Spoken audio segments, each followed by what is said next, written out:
Okay, well, thanks for clicking there. We are going to have a nice conversation with Tom Carroll here. Tom is the Archdiocese of Boston's superintendent of schools. And maybe, did I see somewhere you have another title on there, Tom? Secretary of Education, did I read as well? Sure, the cardinal has a cabinet, so each of the different divisions of the church have a secretary. Some the secretary of education Yeah, okay. and also the superintendent of schools. I only use the superintendent title, but Yeah. yes. And I am Mike Hartmann, co-editor of the Giving Review. Joining us is another co-editor, Dan Schmidt, longtime vice president for program at the Bradley Foundation, and now in retirement, during which time he remains active on Catholic school boards in Milwaukee, including for the Seton Catholic schools and Mesmer Catholic schools here. So he knows about Catholic education. He knew about it and knows maybe more about it now, Dan. We'll see. But well, Tom, how long have you been at the Boston Archdiocese? And why don't you tell us a little bit about your schools and your students? Yeah, sure. So I've been superintendent a little over 3.5 years. It was kind of an unexpected turn in my career trajectory.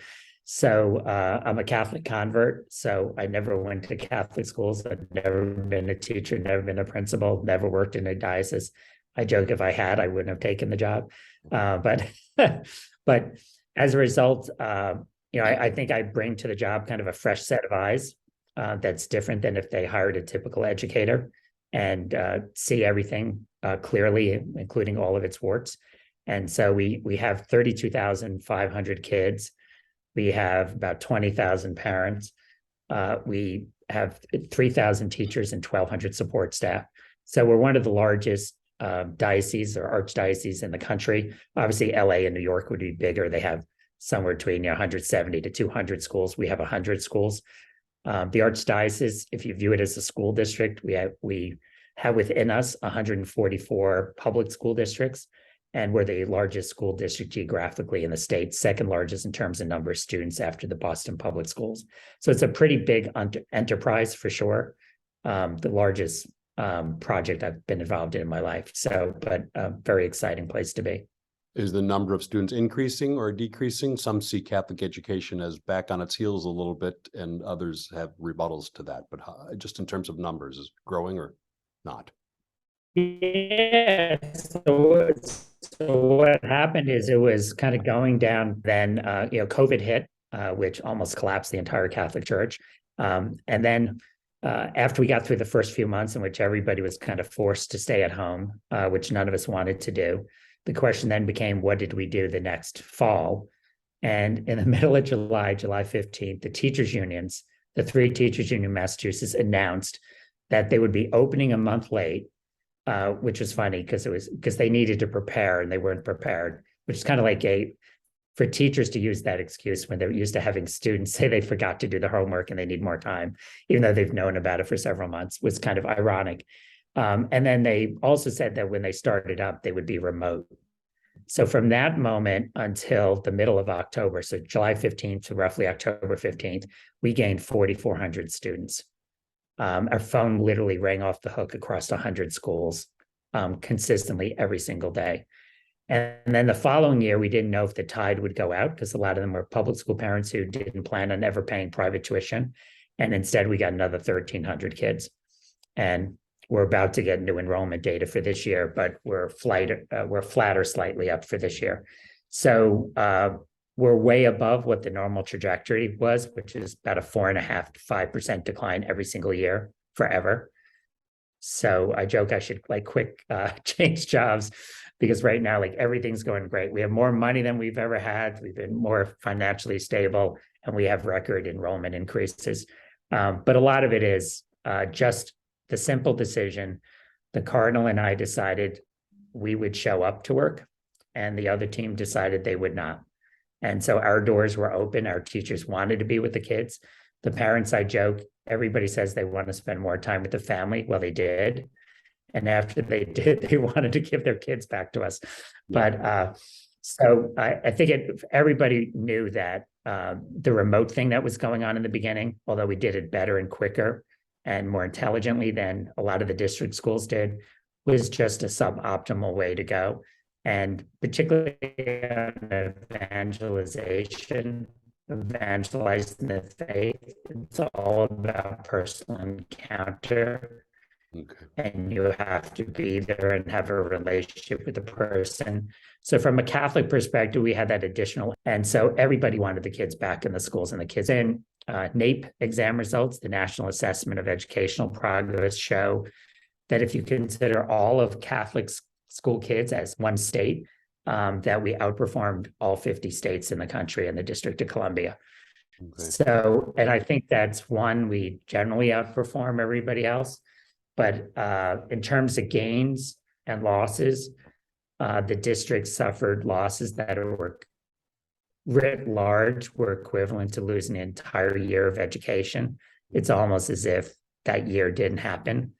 Particularly schools in urban areas are dealing with a lot of disadvantaged kids who come from households that are not vocabulary rich, or certainly from a number sense are mathematically rich, and have sometimes dysfunction that impairs the ability of kids to learn. And they're already behind the aid curve compared to kind of middle class and affluent parents' kids. And they just got the bottom rungs, the ladder of economic opportunity just got sawed off when the districts decided not to open last year. Yeah. And so that's catastrophic. Compound interest works two directions. And for affluent people, their kids' advantages just compound every year they're in a good school. And if your kids are in a bad school and you come from a disadvantaged background, compound interest is negative, and all your negative outcomes just get worse and worse every year. So I think people are going to look back 20 years from now and just think what happened was the most morally indefensible travesty that we've seen in this country in a long time. So the NAEP results show that the Catholic schools shined, and the public schools, including charter schools, were at large, even though there's some networks that have astonishing results. A lot of the charter schools also, because they took the same path, had the same outcomes, which is their kids had tremendous learning loss. We simply didn't see that on the Catholic school side because we showed up with open arms and excitement. Yeah.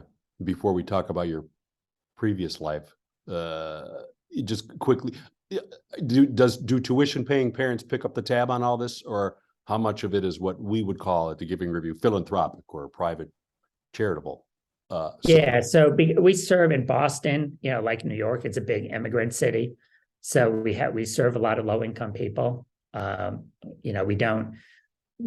as a result, we do a very large volume of scholarships. So across the whole system, we have an independent group called the Catholic Schools Foundation that raises roughly about, depending on the year, $10 to $12 million in scholarship that gets spread across the Archdiocese, but with a concentration on school lunch eligible lower income kids.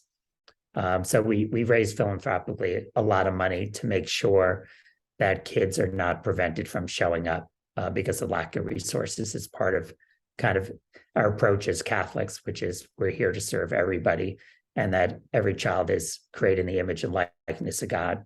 And we love all of them, not just those who can afford to pay full tuition. Tom, you've given us a very good demographic sort of outline of the schools in Boston. And I just want to sort of, maybe drill down just a bit on that in terms of family participation. I guess, especially in light of those COVID years, as you say, the sort of lost wandering in the desert, trying to cross the river to get to the promised land. What has family participation or support for the schools been in terms of their showing up, if you will, and I guess keeping it within the COVID context, and whether that's also been a plus apart from the way the scores have turned out, whether you see that as a plus, or even if it isn't a plus, you're building a sense of that in the community, which may be picked up, as you just referred to, in the next generation. Yeah, community is really the right word to use in a Catholic sense, because we aren't just educating children. We're creating a community of learners. We're creating a community of believers, and we're trying to create a community among parents as well. And so both in and around the school and the parish, but also kind of across the Archdiocese. To go back for a second on the demographics, it's highly variable. So we have our Archdiocese runs from, in the South, Plymouth, Massachusetts, as in the Mayflower, all the way up about 3.5-hour drive to the top, which is the New Hampshire border. And then if you go from Boston Harbor, as they say here, Harbor, Go westward, it's about an hour, hour and a half, depending on time of day. And then we butt against the Worcester diocese. And so it's a tremendous geography. So as a result, we have some super affluent areas. Wellesley and Cambridge would be an example. And there's many others in which our schools are serving middle and upper income families.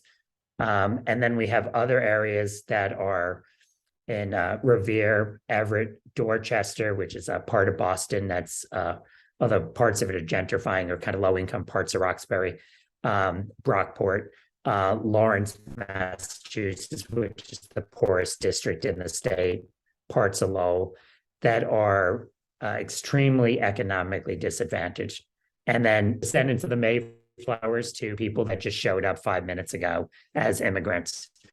So it's an incredible diversity of languages spoken. Our cardinal, as an aside, speaks 8 different languages fluently. So it speaks English, but Spanish, Portuguese, Creole, German, Italian, Latin, and I'm forgetting French and something else. Yeah. But so he's had a big emphasis. Most of his life as a priest and as a bishop has been dealing with marginalized communities. And so he founded the Hispanic ministry in DC, but he also spent time in the Caribbean islands doing some of his earlier ministry work.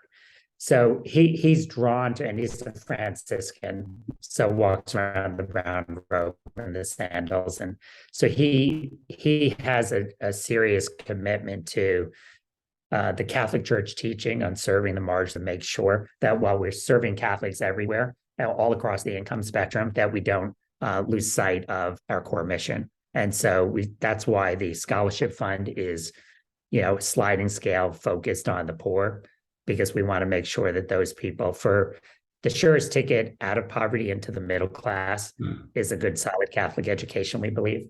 And so the Cardinal has been very active with fundraising and other ways of supporting that mission. So the parents are, we have a lot of parents that are divorced. We have a lot of parents that have always been single parent headed families. And then we have a lot of parents that are, double headed families as well. So those demographics literally change by school to school to school. At the elementary level, tuition's generally $6,000 to $8,000. A lot of people don't even pay that price.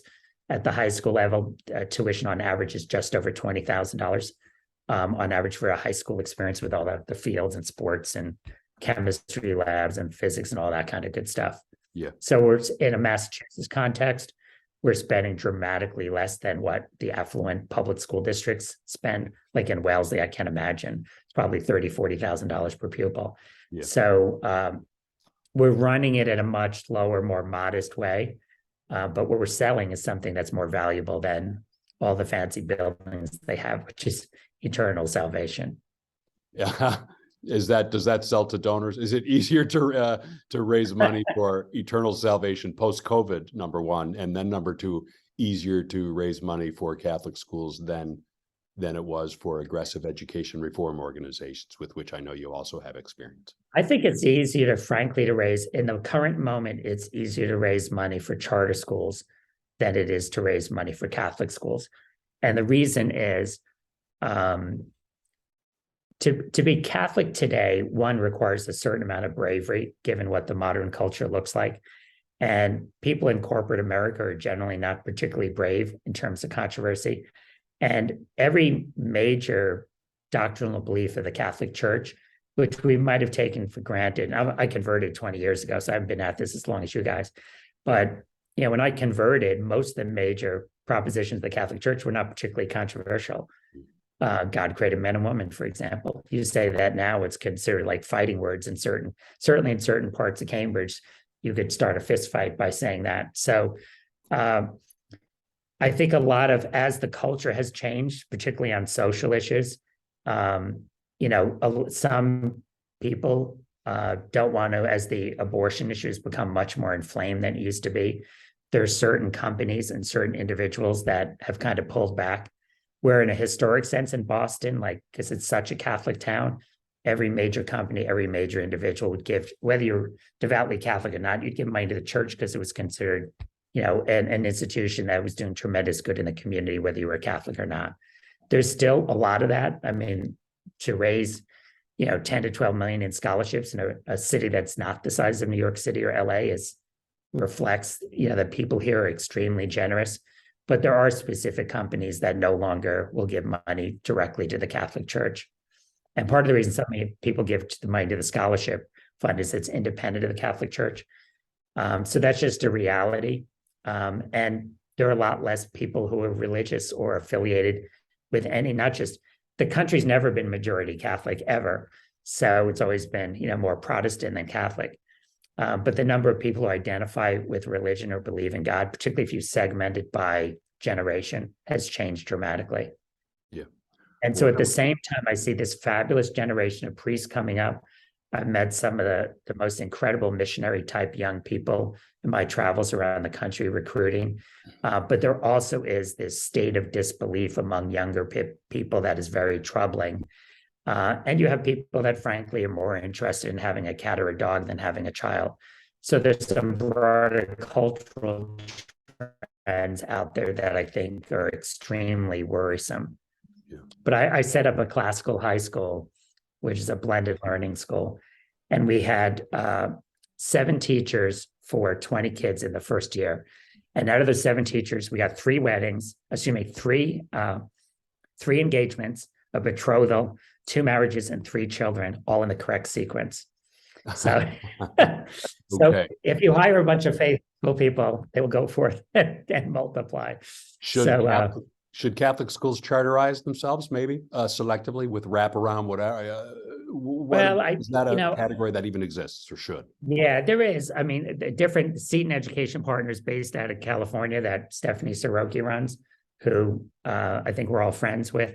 And I was at the meeting with Cardinal Dolan, which he convinced him to let her do it in the Bronx. She's producing more baptisms charter schools are public schools. She's producing more baptisms out of her schools than any other Catholic school in the Archdiocese. So, there's something to it. But generally speaking, I'm in favor of, if a school is mostly Catholic people in it, I do not think it should be charterized. If a school is mostly non-Catholic, I've joked in a New York City context that giving Eva Moskowitz the schools, if there are virtually no Catholic kids in the school, is probably a good move from an educational perspective, because her performance is so astonishing. But you definitely will be missing the religious piece. Yeah. So in a school, you have, for example, a heavy Hispanic population that's predominantly Catholic. I personally wouldn't charterize the school. I think it would be a huge mistake. Or well, why don't we end with part 1 there and pick up with part 2 in a bit and talk about, I think maybe more the relationship between identity and philanthropy.